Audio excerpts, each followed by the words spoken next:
Radhe Radhe everyone, मेरे YouTube channel हौसला पर आप सभी का ढेर सारा स्वागत है। मैं law of attraction and manifestation से रिलेटेड टॉपिक पे बात करती हूँ। अगर आपको मेरे टॉपिक्स अच्छे लगते हैं तो मेरे इस चैनल को लाइक एंड सब्सक्राइब ज़रूर करिएगा।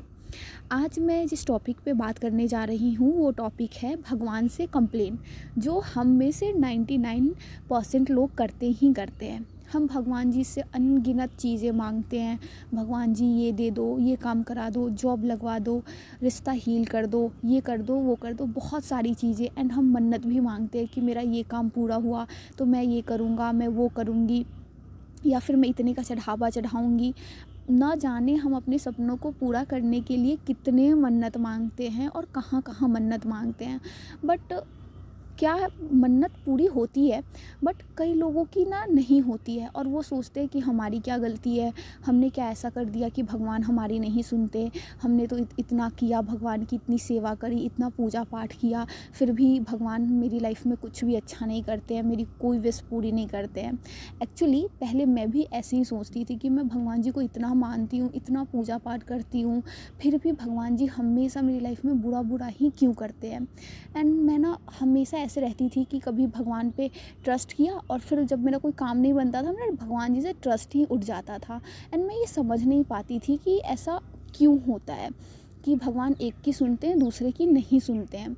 बट धीरे धीरे भगवान जी की इतनी ब्लेसिंग्स हुई मुझ पर कि मैं ये चीज़ समझ पाई कि भगवान किसी की सुनते हैं और किसी की क्यों नहीं सुनते हैं।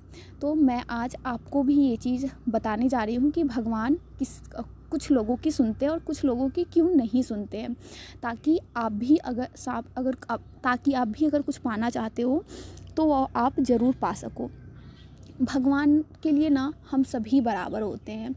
ये तो हमें अपने मन में विश्वास रखना ही चाहिए एंड बिठा लेना चाहिए कि भगवान के लिए हम सभी बराबर होते हैं। फिर ऐसा क्या है कि कुछ लोगों की मन्नत भगवान पूरी करते हैं बट कुछ लोगों की नहीं करते हैं। एक्चुअली भगवान सबकी मन्नत पूरी करना चाहते हैं, बट वो कुछ लोगों की इसलिए करते हैं क्योंकि उन लोगों में ना कुछ स्पेशल क्वालिटीज़ होती है। अब वो स्पेशल क्वालिटीज़ उन लोगों में क्या होती है मैं आपको बताती हूँ। वो लोग बहुत पॉजिटिव होते हैं, भगवान पे ट्रस्ट रखते हैं। ऐसा नहीं है कि आज मांगा 10 दिन बाद कि नहीं मिला नहीं मिला, फिर फेल हो गए तो फिर भगवान से ट्रस्ट हटा दिया कि अरे भगवान तो मेरा सुनते ही नहीं, कुछ करते नहीं हैं। वो लोग भगवान जी पे ना फुल फेथ रखते हैं, भले ही उनकी विश को पूरा होने में 4 साल लग जाए, 5 साल लग जाए। वो लोग फुल फेथ रखते हैं कि भगवान जी तो सुनेंगे ही सुनेंगे, और अपनी लाइफ में पॉजिटिव रहते हैं। मतलब कि वो जो भी उनको पाना है उसके लिए वो एक्शन लेते हैं भरपूर। भले ही वो फर्स्ट स्टेप में फ़ेल हो रहे हो, सेकेंड स्टेप में भी फ़ेल हो रहे हो, बट वो कोशिश करते रहते हैं, धीरे धीरे आगे बढ़ते रहते हैं। एंड भगवान को भी लगता है कि ना ये बंदा शिद्दत से मेहनत कर रहा है और मुझ पे ट्रस्ट भी इसने रखा हुआ है, हर एक अच्छी चीज़ कर रहा है, ना नकारात्मक सोच रहा है, ना मेरे लिए नकारात्मक बोल रहा है, तो फिर क्यों ना मैं इसकी विश फुलफ़िल कर दूँ। तो फिर भगवान जी का ना ये डिवाइन टाइम होता है। पहले तो आप कुछ भी विश मांगते हो ना, तो वो इंस्टेंटली वो चीज़ आपको नहीं दे देते हैं, उसमें कुछ टाइम लगाते हैं। वो आपको परखते हैं कि आप उस विश के लायक हो भी या नहीं।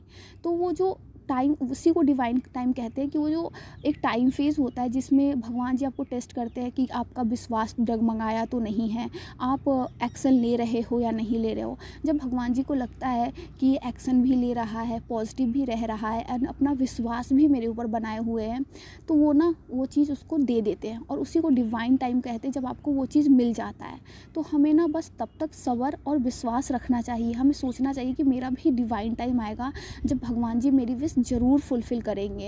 एंड जब आप कोई भी विश मांगते हो ना भगवान जी से, तो बस इस फेथ के साथ मांगो कि चाहे सालों लग जाए, मेरे अंदर विश्वास है कि मुझे ये चीज़ भगवान जी ज़रूर देंगे। जिस भी भगवान को आप मानते हो उन पे आँख मूंद के बस मांगते समय ये बोल दो कि सालों लग जाए, कोई कितने भी साल का डिवाइन टाइम हो, मैं आप पे ट्रस्ट करती हूँ कि आप मुझे ज़रूर दोगे। एंड फिर उस टाइम फेज़ में ना आप हर एक एक्शन लो, हर एक कोशिश करो।